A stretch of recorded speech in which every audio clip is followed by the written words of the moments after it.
Hello everyone, আজকে একটা অনেক দিন পর মজাদার রেসিপি নিয়ে তোমাদের সামনে চলে আসলাম। Crispy baby corn. দেখো, আমি ঠিক যেভাবে বানাই ঠিক সেভাবেই তোমাদের সাথে শেয়ার করছি।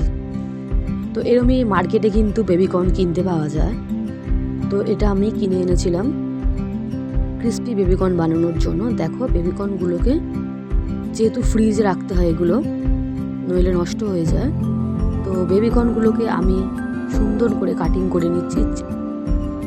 যেমন পছন্দ তোমরা ঠিক তেমনভাবেই কাটিং করতে পারো। আমি আমার পছন্দ মতো কাটিং করে নিলাম, সুন্দর করে কাটিং করে নিচ্ছি। এটা কিন্তু খেতে দারুণ টেস্ট হয় আর সত্যি খুব ভালো হয়েছিল। তোমরা খেলে বুঝতেই পারবে। পুরো ভিডিওটা সাথে দেখতে থাকো, তাহলেই বুঝবে আমি ঠিক কেমনভাবে বানাচ্ছি। আমি আমার পছন্দের মতন বেবিকর্নগুলো সুন্দর করে কেটে নিচ্ছি। যারা কিন্তু চিকেন বা এরকম কিছু খাও না, ভেজিটেরিয়ান, তাদের জন্য কিন্তু বেস্ট, খুবই টেস্টি খাবার এটা। দেখো, প্যানের মধ্যে আমি জল দিয়ে গরম করতে বসিয়ে ওর মধ্যে বেবিকর্নগুলো দিয়ে দিলাম আর পরিমাণ মতো নুন দিয়েছিলাম। এবার দেখো, একটা ময়দার কোটিং বানাতে হবে। তো ময়দার মধ্যে একটু গোলমরিচের গুঁড়ো আর লঙ্কার গুঁড়ো আর পরিমাণ মতো নুন দিয়ে ভালো করে ময়দাটা মিক্সড করে নিচ্ছি। নিয়ে এবার সিদ্ধ করে রাখা বেবিকর্নগুলো দিয়ে ভালোভাবে মিক্সড করে নিচ্ছি।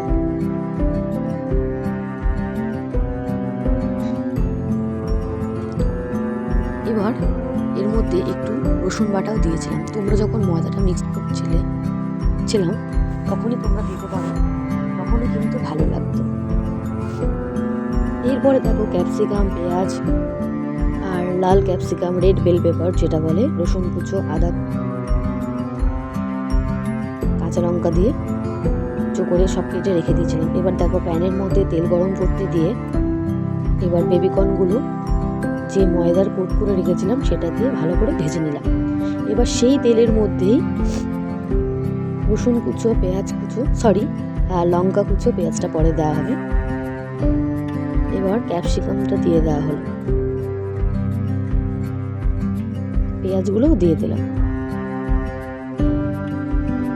এবার রেড বেল পেপার মানে লাল ক্যাপসিকাম সেটাও দিয়ে দিলাম। দিয়ে ভালো করে এবার সবজিগুলো ভেজে নিচ্ছি। স্বাদ মতো নুন দিয়ে দিলাম। দিয়ে ভালোভাবে সবজিগুলো ভেজে নিয়ে ওর মধ্যে সয়া সস আর টমেটো সস দিয়ে ভালোভাবে টস করে নিতে হবে। পুরো চিলি চিকেনের মতনই খেতে হয়, শুধু তোমরা বেবিকর্ন দিয়ে বানাবে। যারা পিওর ভেজিটেরিয়ান তারা কিন্তু এটা খেতে পারেন, শুধু পেঁয়াজটা ইউজ করা হয়, না চাইলে পেঁয়াজ না দিতেও পারো। ভীষণ টেস্টি হয়। এবার স্বাদ মতন চিনি দিয়ে ফ্রাই করে রাখা বেবিকর্নগুলো দিয়ে ভালো করে টস করে নিতে হবে। এবার ভালো করে মিক্সড করে নিতে হবে। নিলেই কিন্তু প্রায় আমাদের রেডি হয়ে যাবে ক্রিস্পি বেবিকর্ন। কতটা দেখতে সুন্দর লাগছে, দেখো কালারফুল হয়েছে,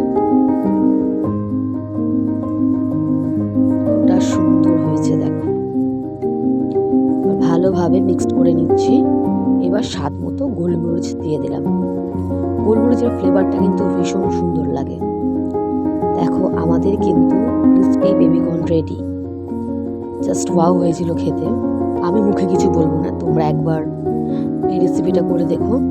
আমাকে কিন্তু কমেন্টে জানিও কেমন লাগলো। আশা করি যদি ভালো লাগে আমার চ্যানেলটি like, comment, share and subscribe করে দিও। এরকম যদি অনেক রকমের ভিডিও দেখতে চাও তোমরা আমাকে কমেন্টের মাধ্যমে জানাতে পারো। আমি চেষ্টা করব তোমাদের পছন্দের ভিডিও দেওয়ার। আমি খুব সহজ পদ্ধতিতেই বানাই, যাতে সবাই বানাতে পারে এবং ঘরোয়া জিনিসপত্র দিয়ে। টাটা, বাই বাই, ভালো থেকো, সুস্থ থেকো। নেক্সট ভিডিও দেখা হচ্ছে।